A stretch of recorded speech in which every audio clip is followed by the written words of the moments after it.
Hoy día nos encontramos ante una oportunidad muy única, y es una oportunidad única desde el punto de vista de que se vienen cambios importantes para la descentralización y la regionalización de nuestro país.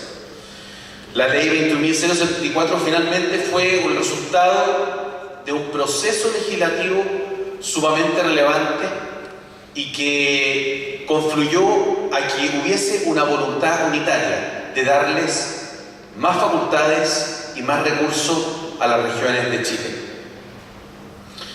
Tal como lo señaló el presidente Piñera cuando asumiera el 11 de marzo, fortalecer a nuestras regiones y a nuestras comunas, y por eso me comprometo a transferir a los gobiernos regionales y comunales más atribuciones, más responsabilidades y más recursos.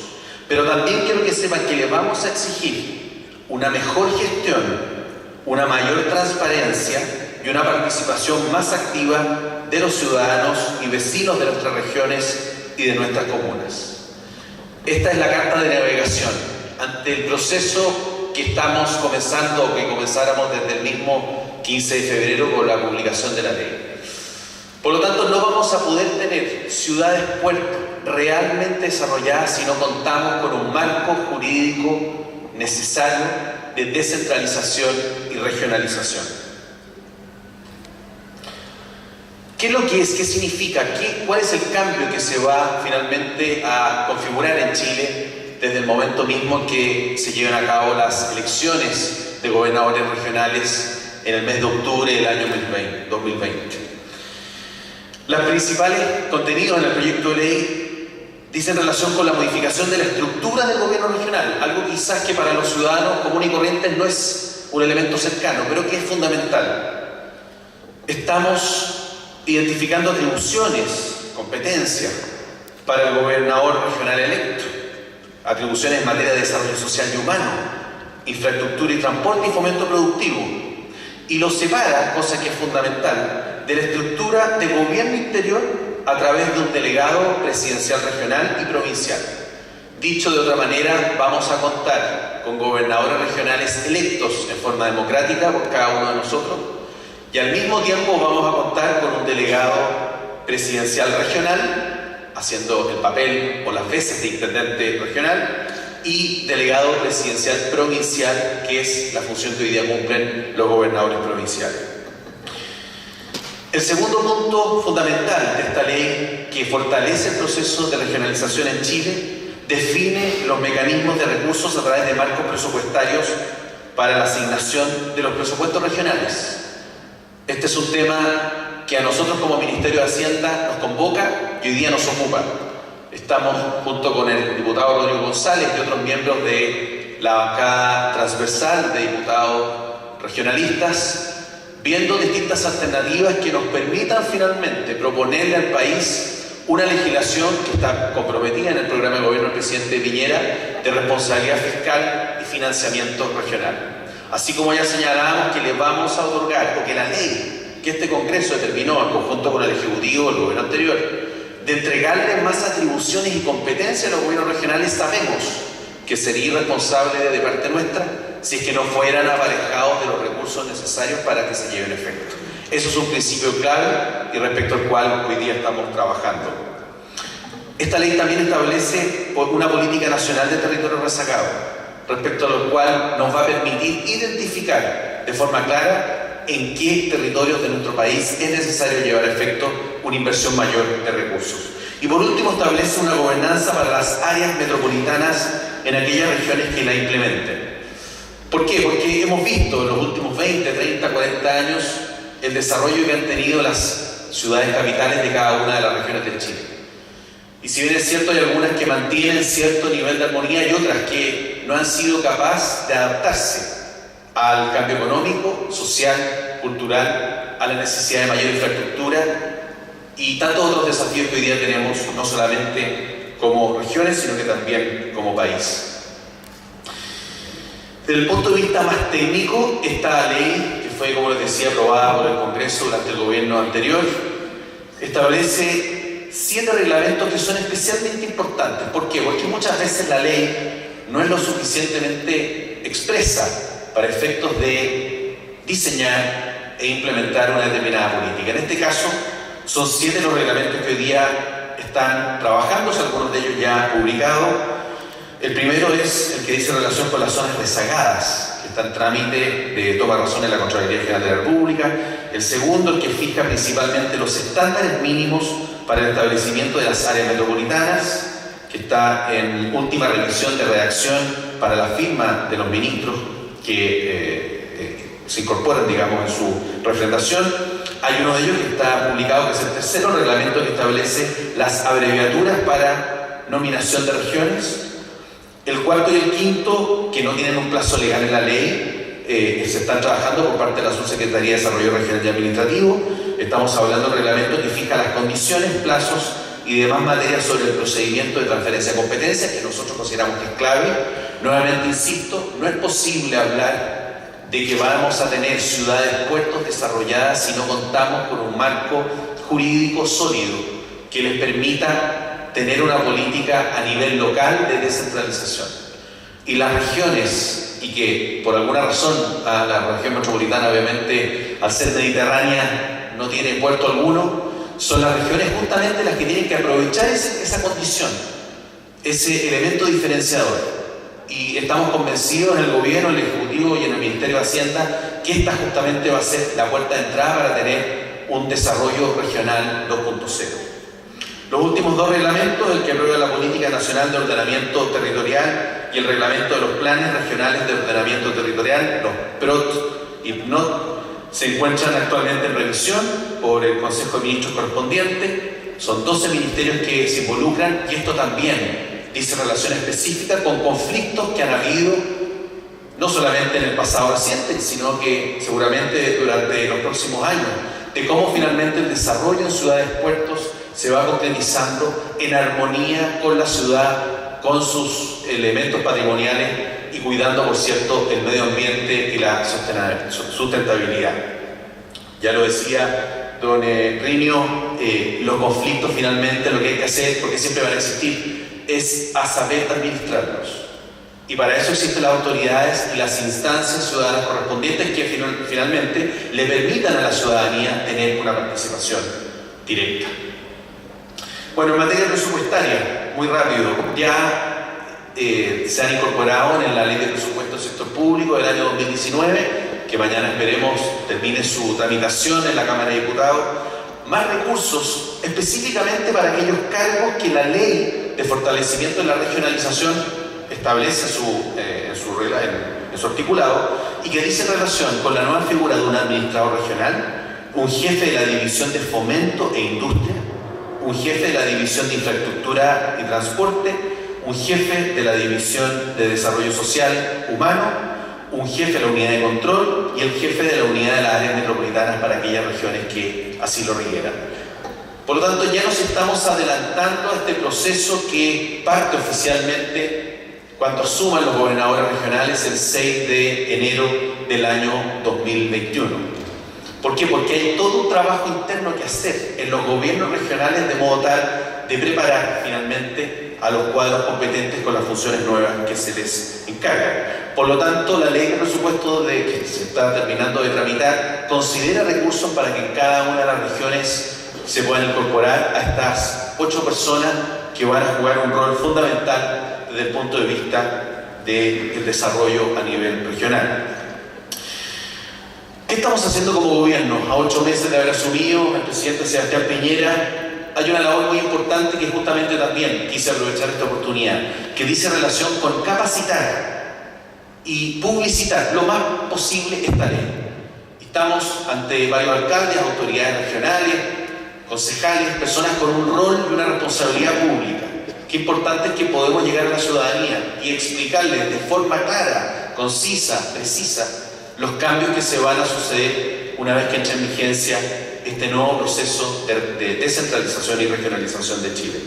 Se han hecho capacitaciones a más de 2.000 personas, se han desarrollado 20 encuentros y seminarios con funcionarios, gabinetes regionales, consejeros regionales y miembros de la sociedad civil. Se han constituido mesas de trabajo público-privadas para profundizar en materias relativas a ordenamiento territorial, participación, planificación regional, capital humano y responsabilidad fiscal y financiamiento regional.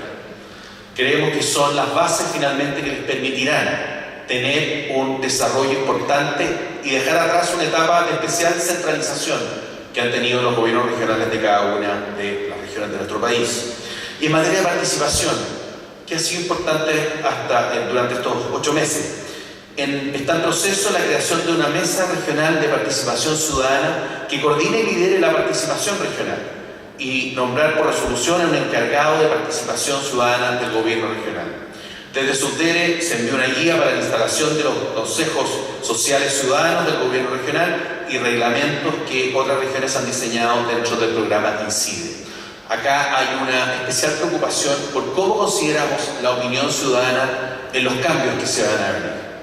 Y asimismo se realizaron capacitaciones en los gobiernos regionales de sus equipos correspondientes para que conozcan los alcances de las nuevas facultades y de las nuevas tareas que va a tener el gobernador regional electo y así la redistribución de funciones por parte de las otras autoridades. Desde el punto de vista del proceso de transferencia de competencias, se ha hecho un levantamiento de la información de los ministerios y análisis de las posibles transferencias. Hay una capacitación en los ministerios para la adecuación de estructuras administrativas que permitan enfrentar este proceso. Se ha decidido realizar asesorías en la definición del costeo de competencias a transferir a los gobiernos regionales para el estudio de las mismas y la formulación de proyectos de apoyo a través de la SUTERE y el Programa de Naciones Unidas para el Desarrollo. Y se ha hecho un trabajo de análisis de problemáticas que enfrentarán en el proceso en régimen de la ley. No queremos ser en este sentido ingenuos y sabemos que un proceso tan radical de cambio que no se daba, creo yo, desde el año 74, no va a generar incertidumbres y problemas. La labor del gobierno en ese sentido y el compromiso del gobierno del presidente Piñera es a despejar toda incertidumbre que se pueda dar en este proceso. ¿Es un proceso complejo y difícil? Sí, pero finalmente fue un acuerdo entre el Ejecutivo y este Congreso Nacional y eso nos obliga como gobierno a llevar a cabo la ley al pie de la letra. Paso a seguir por parte del gobierno en el 2019 dentro de este proceso. Fortalecimiento de las capacidades técnicas y apoyo a la instalación de nuevas divisiones. Queremos hacer un acompañamiento, y eso lo va a hacer la Subsecretaría de Desarrollo Regional y Administrativo, de las capacidades técnicas que tienen que tener próximamente los gobiernos regionales. Implementación de un sistema de mejora en los 16 gobiernos regionales, perfeccionamiento de los instrumentos de financiación, apertura de diálogo en las regiones. Queremos que haya un análisis, que haya un diálogo correspondiente. Apoyo para el fortalecimiento de la cartera de proyectos, preparación, propuesta de la Ley de Responsabilidad Fiscal, que vamos a hablar sobre eso en un momento más, y la redacción de los decretos supremos que permitan la transferencia de competencias según el artículo 5 de esta ley. Para el año 2020 se tiene considerada la adecuación de infraestructura y equipamiento para la separación de las intendencias regionales de los próximos gobiernos regionales con las figuras del gobernador regional y delegado presidencial regional. Nos hacen permanentemente la pregunta de cuál es la diferenciación o sobre qué materia finalmente va a encargarse el gobernador regional y cuáles van a quedar en el poder de los delegados presidenciales. Y básicamente quiero nombrarlas de forma muy somera, no quiero aburrirlos ni mucho menos, pero en el caso de los gobernadores regionales la administración es clave.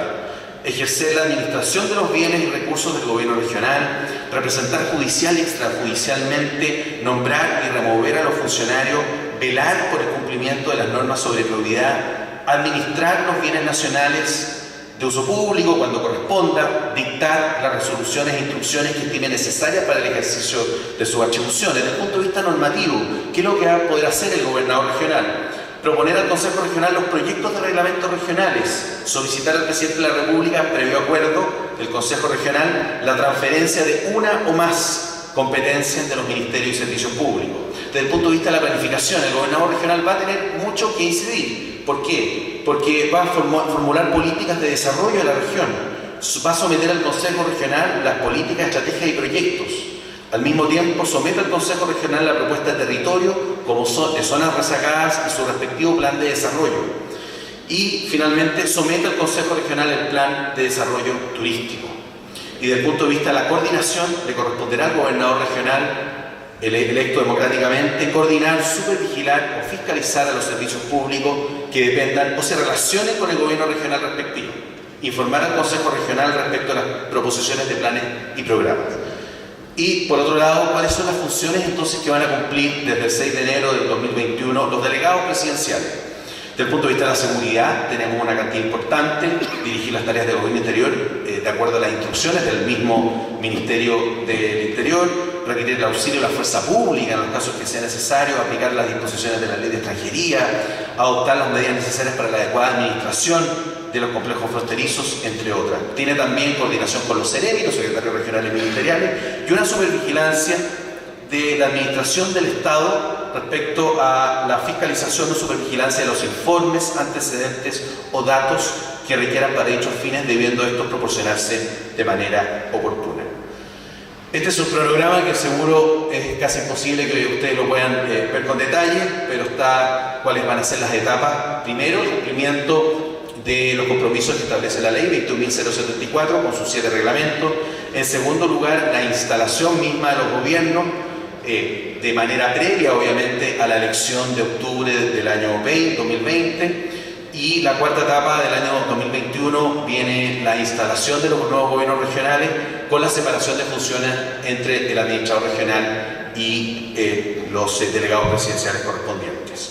Por lo tanto, estamos, estimados amigos, ante una tarea específica, especialmente grande, un desafío importante que finalmente estamos convencidos de que le va a poder cambiar la cara a nuestro país desde el punto de vista de una mayor descentralización y una regionalización.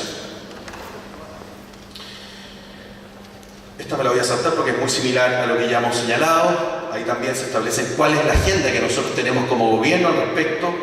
Primero, la implementación de la ley de fortalecimiento, eso ya sucedió durante el gobierno anterior. En segundo lugar, la política de responsabilidad fiscal regional y comunal. Ya les comentaba que estamos en una mesa de trabajo que esperamos que converja hacia una serie de acuerdos que nos permitan finalmente traer propuestas desde el Ejecutivo en relación a materias que le van a permitir a las regiones contar con mayor recursos, de modo de enfrentar de buena manera las facultades que se le están transfiriendo.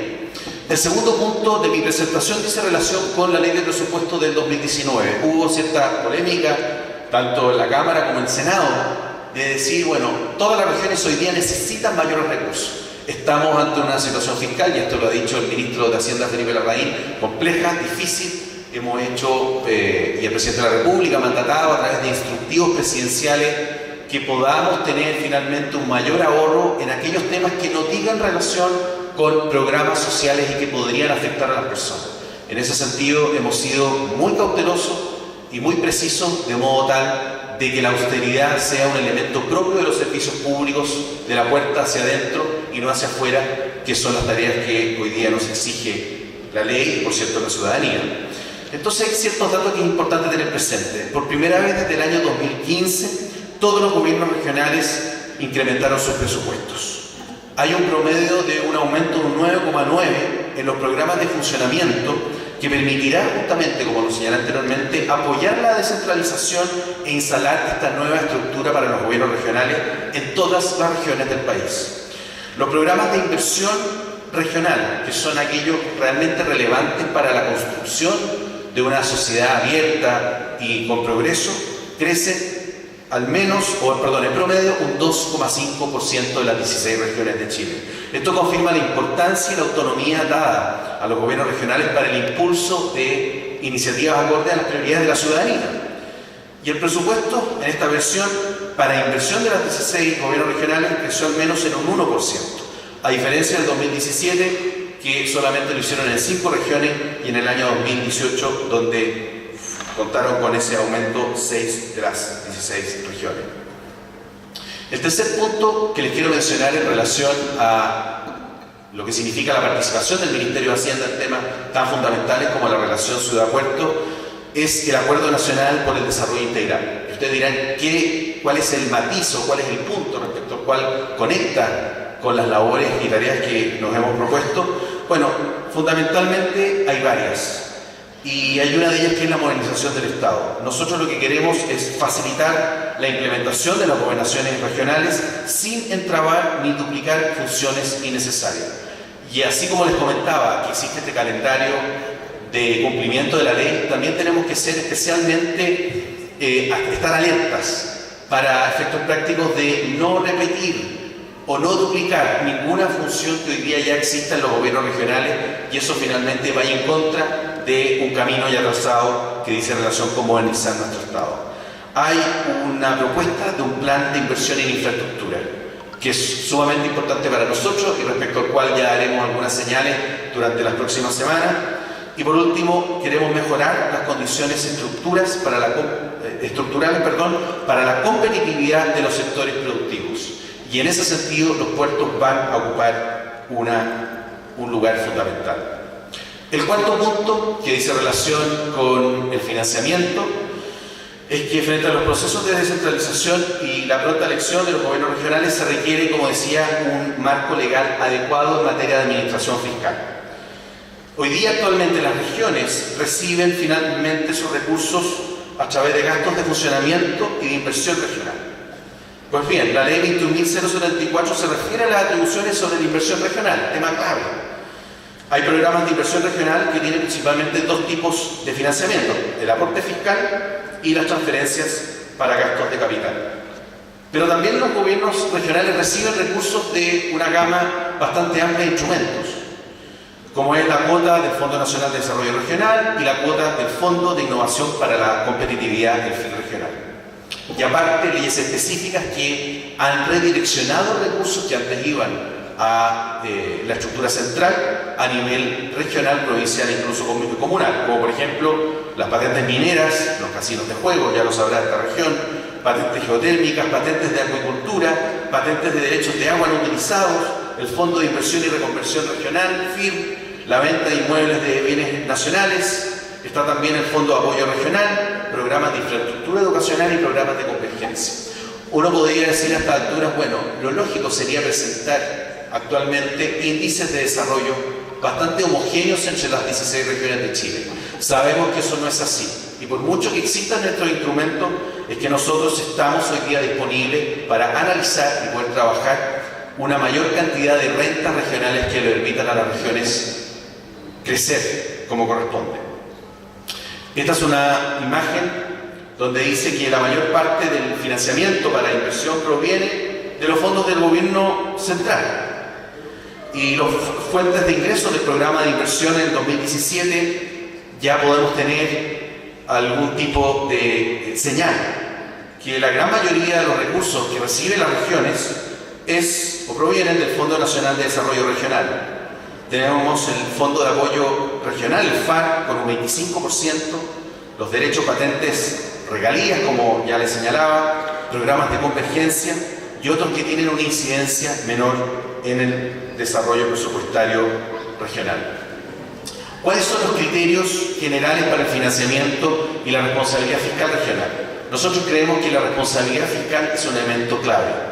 Queremos asegurar en nuestro proyecto de ley que ya presentaremos y que lo hemos estado analizando y conversando en esta mesa de responsabilidad fiscal y financiamiento regional, queremos asegurar la coherencia entre la política fiscal regional y la nacional.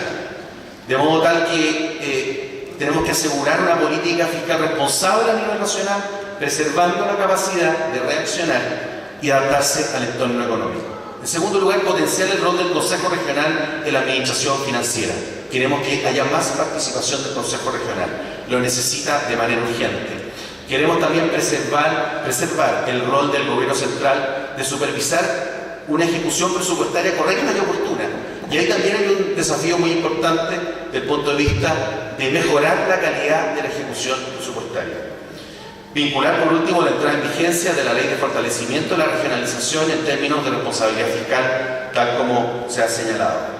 Otro principio fundamental que va a considerar esta ley, que le va a permitir a los gobiernos regionales contar con mayores recursos, es de la equidad interregional. El financiamiento de los gobiernos regionales debe responder a las necesidades de cada región y no a su capacidad de generar ingresos. Por lo tanto, acá se puede constatar la presencia de un concepto clave, que es un concepto de solidaridad entre las regiones. No podemos permitir que haya regiones que efectivamente por distintas circunstancias hoy día tengan una cobertura de todos sus gastos Sin embargo, hay otras regiones respecto a las cuales necesitamos apalancar los recursos, y eso es uno de nuestros elementos fundamentales para el diseño de esa ley. Se debe asegurar que en términos generales los recursos se destinen a las regiones que más lo necesitan. La aplicación de este criterio definirá tanto las fuentes de financiamiento que son factibles de incorporar como los mecanismos de redistribución que existan entre las regiones. Este gráfico, lamento que no podamos ver bien la imagen, pero dice relación con el PIB regional. Y efectivamente hay regiones que inmediatamente, llámese la metropolitana, la Valparaíso, en segundo lugar, Antofagasta, generan finalmente un PIB per cápita importante, pero al mismo tiempo los PIB regional también hay una gran disparidad entre las regiones. Y eso es algo respecto al cual nosotros no podemos darle la espalda, sino que incorporarlo dentro de la política pública. Y el tercer y último elemento de esta legislación es sobre la eficacia presupuestaria. Actualmente gran parte de los recursos destinados a inversión se distribuyen en base a las variables que establece el Fondo Nacional de Desarrollo Regional. ¿Cuáles son nuestros desafíos como Ministerio de Hacienda a este respecto? Bueno, realizar una revisión completa, tanto de la magnitud como de los mecanismos de distribución de las fuentes actuales de financiamiento, especialmente las destinadas a inversión. Y por último, preservar las fuentes actuales de financiamiento para inversión, avanzando en asegurar estas fuentes que se determinen en base a reglas más objetivas. Por lo tanto, a ese respecto se van a venir cambios. Esta es la estructura actual, donde sale básicamente en función de la variable de características territoriales y de población en condiciones de pobreza y indigencia, cómo se distribuye el Fondo Nacional de Desarrollo Regional. Quinto y penúltimo tema de mi exposición es el Sistema Integrado de Comercio Exterior, SISEX. Acá sí que ya nos trasladamos a la esfera propia portuaria. Y lo señalo porque este es un proyecto que con mucha fuerza nació durante el primer gobierno del presidente Sebastián Piñera, fue continuado durante el segundo mandato de la expresidenta Michelle Bachelet, y hoy día nos encontramos ante una etapa de maduración y que nos permite transformar a SISEX como un facilitador del comercio internacional. Hoy día nosotros tenemos relaciones comerciales y tratados de libre comercio con el 85% del Producto Interno Bruto a nivel mundial. Más de 65 tratados de libre comercio firmados. Ha cambiado, sin lugar a duda, el hecho de que económicamente tengamos nuestras fronteras abiertas. Ha permitido un intercambio comercial, tecnológico, incluso de capital humano, sumamente relevante e importante, y es esa la línea que nosotros queremos continuar. El área de facilitación de comercio exterior del Ministerio de Hacienda busca liderar, coordinar y gestionar distintas iniciativas públicas y o público-privadas orientadas a facilitar el comercio exterior del país, potenciando la capacidad exportadora y fortaleciendo la integración comercial de Chile. SISEX es una medida central de facilitación de comercio recomendada por la Organización Mundial de Comercio y por la OCDE, que busca lograr un comercio exterior más ágil y competitivo, disminuyendo los tiempos y costos de una operación a través de la interoperabilidad entre los distintos servicios públicos, mejorando la trazabilidad de la información y eliminando el uso del papel. ¿Qué significa esto? En palabras fáciles, la ventanilla única. ¿Cómo generar un proceso de ventanilla única para que los exportadores chilenos finalmente puedan tener un sistema que les facilite los trámites, perder menos tiempo y hacer más eficiente y efectivo el proceso de exportación? SISEX tiene como fin ser un factor clave para la modernización productiva y competitividad del país. En esta línea, una de las metas de SISEX es la integración del SISEX con los portales logísticos de los puertos. ¿Cuáles son los dos proyectos para el 2018-2019? Queremos integrar SISEX con los portales logísticos de los puertos, como mencionaba. Esto es un trabajo coordinado entre Hacienda, Transportes, Aduanas, Directemar, y de modo tal que responda a la política del gobierno del presidente Piñera de hacer más eficientes los procesos documentales y físicos de la carga de comercio exterior. Hoy SISEX está conectado con el puerto de Valparaíso y a fines de este año 2018 esperamos sumarnos a algunos puertos de la región del Biobío. Al mismo tiempo, hay programas pilotos de puertos inteligentes. Esta iniciativa, con el apoyo del Banco Interamericano de Desarrollo, BID, busca la implementación de 2 Smart Ports en los próximos meses en Valparaíso y en Coronel. Y por último, esto creemos nosotros que permitirá trabajar en la adopción de buenas prácticas y innovación tecnológica, siendo caso pionero en América Latina, permitirá prepararnos para la cuarta revolución industrial, siendo más competitivos con menores costos logísticos. Y por último, Creemos que un elemento fundamental, si estamos considerando la relación ciudad-puerto y la importancia de la inversión en infraestructura, es la labor que va a desarrollar la sociedad Fondo de Infraestructura S.A. Este es un proyecto del gobierno anterior, hay que reconocerlo, es sumamente interesante e importante para el desarrollo de infraestructura y nos va a permitir finalmente desarrollar de manera más profunda aquellos cambios que Chile necesita. No creo que sea posible un desarrollo portuario a nivel nacional si es que no contamos con los recursos propios para inversión en infraestructura. Esto es una sociedad que el Congreso Nacional, de hecho fue la última ley que promulgó la expresidenta Bachelet y le correspondió al ministro Fontaine de Obras Públicas firmar y llevar a efecto sus estatutos. Está en su primera etapa, ya se constituyó el directorio y va a ser clave, de modo tal que le va a permitir al mundo privado participar de mejor manera, más eficiente y con menores riesgos en proyectos de infraestructura. Esto es básicamente lo que les quería plantear. Nosotros creemos que en estas 6 líneas de trabajo hay elementos fundamentales y que le van a cambiar la cara finalmente a las ciudades puertos y que también las ciudades puertos tienen que participar en el diseño y por cierto en la ejecución de cada una de estas medidas. Muchísimas gracias.